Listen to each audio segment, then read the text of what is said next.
ये आकाशवाणी गोरखपुर है। अब रउआ सभे सोनी निगम से समाचार सुनी।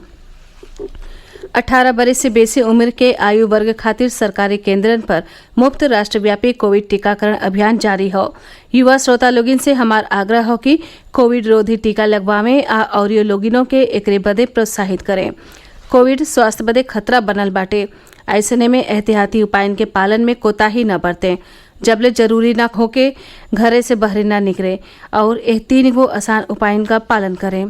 मास्क लगाई, 2 गज का सुरक्षित दूरी बना के रखी, हाथ और मुंह साफ रखें।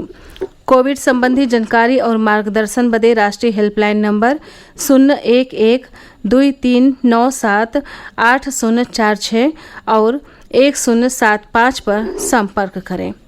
और अब समाचार। प्रधानमंत्री नरेंद्र मोदी कहले हवे कि सरकार खुदरा और थोक व्यापार के सूक्ष्म, लघु और मध्यम उद्यम MSME में शामिल कई के एगो ऐतिहासिक फैसला कैले हवे।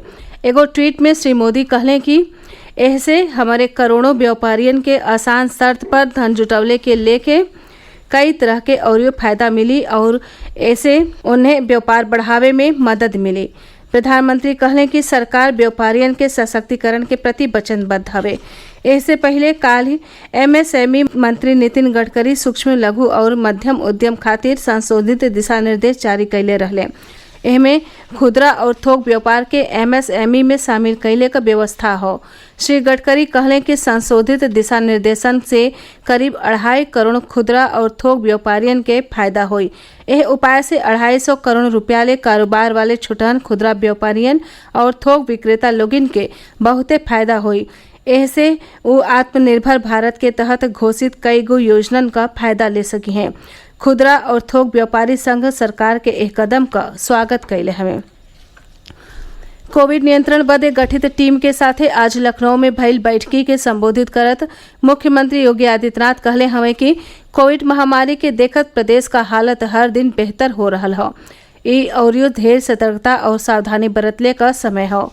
थोरको लापरवाही बढ़हन समस्या का कारण बन सकेला। मुख्यमंत्री बतौले कि पिछला 24 घंटा में 2,44,203 कोविड टेस्ट भइल हुए। एमे से खाली 112 लोगिन में संक्रमण का पुष्टि भइल। एह अवधि में 204 कोरोना मरीजन के संक्रमण मुक्त भइले का जानकारियों मुख्यमंत्री दिले। वहाँ के कहले कि एह समय प्रदेश में कुल 2,461 कोरोना का मरीज हवे। मुख्यमंत्री योगी आदित्यनाथ टीकाकरण बदे ऑनलाइन पंजीयन पर जोर दिले हवे। वहाँ के एकरे खातिर प्रोत्साहित कैले का निर्देश जारी कैले हैं। श्री योगी कहले हवे कि टाइम स्लॉट जारी कई के ओही के हिसाब से टीकाकरण कैल जाए। जिनका टीकाकरण होखे के हवे खाली उन्हीं के टीकाकरण केंद्र पर बुलावल जाए। मुख्यमंत्री इहो कहले हवे कि प्रशिक्षित वैक्सीनेटरे से टीका लगावे का इंतजाम तय कैल जाए। वहाँ के बतौले हैं कि ग्रामीण इलाकन में लोगिन के सुविधा बदे कॉमन सर्विस सेंटर पर मुफ्त रजिस्ट्रेशन का सुविधा उपलब्ध करावल गयल हो। केंद्र सरकार गर्भवती मेहरारून के कोविड वैक्सीन लगवावे का अनुमति दे दिले हवे। केंद्रीय स्वास्थ्य मंत्रालय टीकाकरण संबंधी राष्ट्रीय तकनीकी सलाहकार समूह के सिफारिशन पर ई फैसला लिहले हवे। टीका बदे गर्भवती मेहरारू कोविन ऐप पर जाकर रजिस्ट्रेशन करा सकेली आ नगीचे के कोविड टीकाकरण केंद्र पर सोझे जा सकेली। मुख्यमंत्री योगी आदित्यनाथ निर्धारित रोस्टर के हिसाब से प्रदेश में सज्जो जगह पर बिजली का आपूर्ति सुनिश्चित कैले का निर्देश दिले हमें। वहाँ के कहले हैं कि खराब और जर्जर बिजली के तारन के जल्दी बदल दिहल जाए और बिजली के खंभा के मजबूत कैले का कार्रवाई तेज कैल जाए। मुख्यमंत्री कहले हमें कि प्रदेश सरकार बिजली का निर्बाध आपूर्ति सुनिश्चित करे खातिर सतत नियोजित कोशिश कर रहल हो। संसद का वर्षाकालीन सत्र 19 जुलाई से शुरू हो रहा हो। जो तक कौनो खास परिस्थिति नहीं बनल त ई सत्र 13 अगस्त ले चलल तय हो।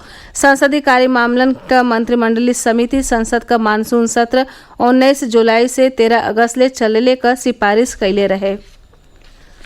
सरकार मूंग के अलावा सज्जो दालिन के भंडारण खातिर 31 अक्टूबर लेकर समय सीमा निर्धारित कैले हवे। जमाखोरी रोकले और महंगाई पर लगाम लगावे बदे ई फैसला कैल गयल हो। ई आदेश थोक और खुदरा विक्रेता और मिल मालिकन आ आयातकन पर लागू हुई। थोक विक्रेता बदे भंडारण का सीमा 200 टन और खुदरा विक्रेता बदे 5 टन हुई। इस समाचार बुलेटिन हमरे YouTube channel AIR news Gorakhpur और ट्विटर हैंडल AIR न्यूज_GKP पर उपलब्ध बाटे। एकरे साथ ही इस समाचार बुलेटिन पूरा भइल। नमस्कार।